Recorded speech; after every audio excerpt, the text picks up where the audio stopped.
If you are going to be buying a house this month, next month, this year, or next year, these are the numbers that you need to start focusing on. You need to start thinking about, because this video is going to showcase what is happening here in the market in Vancouver in 2023 for the month of August. Hey, my name's Jesse Grover. I'm a local real estate agent serving the greater Vancouver area when people are buying or selling houses. If you have any questions about this market, other markets, the process of buying or selling a house, please reach out to me. I would love to help and have that conversation. Please like and follow this channel. It helps me out a ton, and you stay up to date on what's happening here in Southwest Washington and Vancouver, Washington.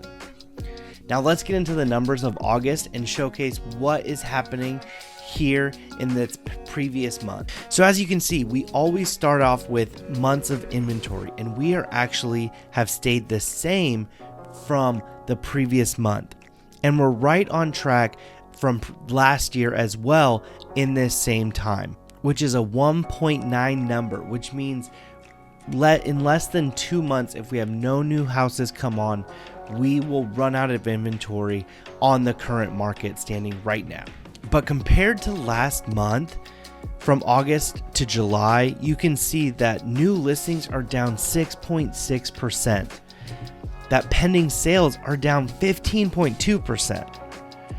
But what's really interesting to me is closed sales are up 8.2%, meaning there have been more sales that started last month, right before school started, that just now closed in this month.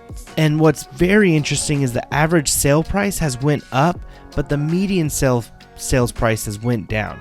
And if you know anything about math, the average and the median are both averages right in the middle, but they are a little different. So that's really interesting to see some that have went up and some that went down. So it really depends on those outliers and where you're judging what's happening in the market. But what I'm seeing is if new listings are going down, new sales are going down, and we are still under 2 on the inventory in months, meaning we are still in a high seller's market. But what is happening is we also have low interest. So we actually have low supply and we have low interest because there are 15% less pending sales happening. And that's a direct indicator of what's happening this month, the new listings and new pending sales.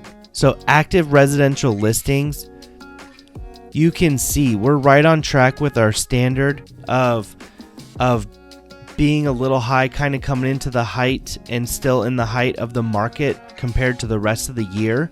But in a couple months, we're going to really start going down, meaning there's less and less people selling their houses in the next few months, because come November, December, traditionally we are selling less and having a slower market and a slower inventory, and it starts picking back up in that March and April time. So we're coming down into the slow time of the real estate market. And this trajectory of the orange line is the same movement as what's happened in the last 2 years. And you can see in new listings that we're going to start every month going to go down for the rest of the year. And it's not until the next year, so 2024, that more new listings are going to start coming out every single month. And our orange line is right in the same lineage, same shape as the previous 2 years. But what you can see is we have never caught up. We have never had more supply than the last 2 years. So this is the slowest year overall than the last 2 years. And that's what I mean by we just have a low supply. We just have lower supply of houses available than ever before. And you can see the pending sales have never met the previous 2 years of pending sales, meaning there are not as many people buying this year as they did 2 years ago. That is due to interest rates. That's due to high inflation. There's a lot of factors moving into that. But the numbers are showing that that's true. And what is really interesting by why I'm saying, so we already proved that there's low supply. we haven't even crossed the last 2 years of what's happening.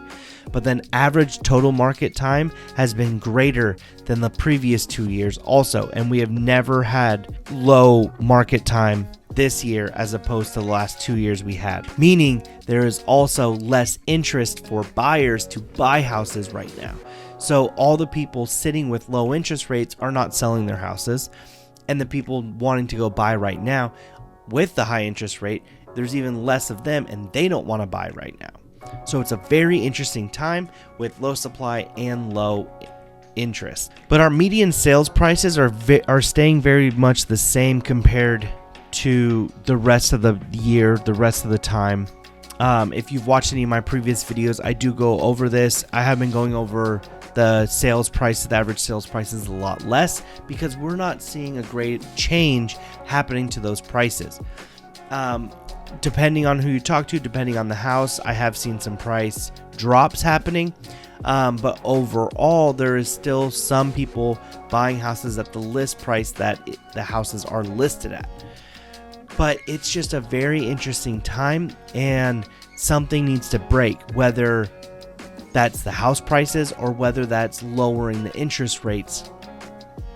Something needs to happen to get a pulse back in the housing market because, as you can see, nobody wants to buy and nobody wants to sell. So it's, even though it's a seller's market and you should be able to get top dollar, the demand isn't there to return that top dollar. So it's a very interesting time, and I think this is the time to kind of buckle down, fix your house, get some things done, repair some things, update some stuff, because once this market changes and something does happen, whether the feds drop the rates or whether house prices go down, we're going to see an instant boom in the housing market, because once something gives, there's going to be this population that floods into the market, and then that's going to drive up the price. And then you're going to have like what happened a couple years ago, where houses are selling over a weekend for a lot more than they ever have before, and it's going to have lower interest rates, hopefully. And you're just going to see a greater population buying and selling again than we have seen this year. So it's just a really interesting time, and I think this is the time to where if you're a homeowner, you kind of buckle down, you clean up your house, you get things going, you make it solid around you. And if you're a renter wishing to buy, I think you do the same thing for your situation, where you kind of just pad your bank accounts if you can, pay off some debts, get some stuff going, get yourself in the best possible situation. So when the market does kind of shift or does kind of happen and you choose to enter, that's the time to go.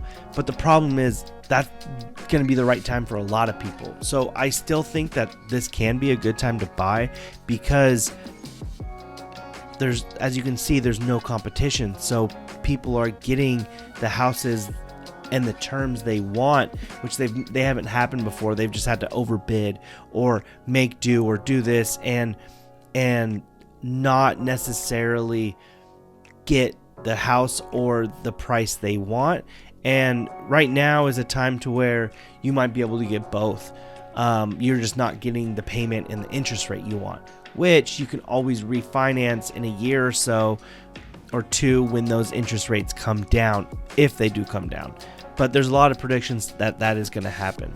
So that's what's happening here in Vancouver, in Southwest Washington. It's a really interesting market, and I think that's happening all over the nation. So if you're in the market right now, you've been looking, you've been writing offers or not writing offers, you just can't find the house, reach out to me and put a comment down there of what you're experiencing out there in this current landscape of this current real estate market. I'd love to hear from you. And please like this video, subscribe to the channel. It helps me out a ton, and you stay up to date on what's happening here in Southwest Washington. And until then, I will see you in the next one.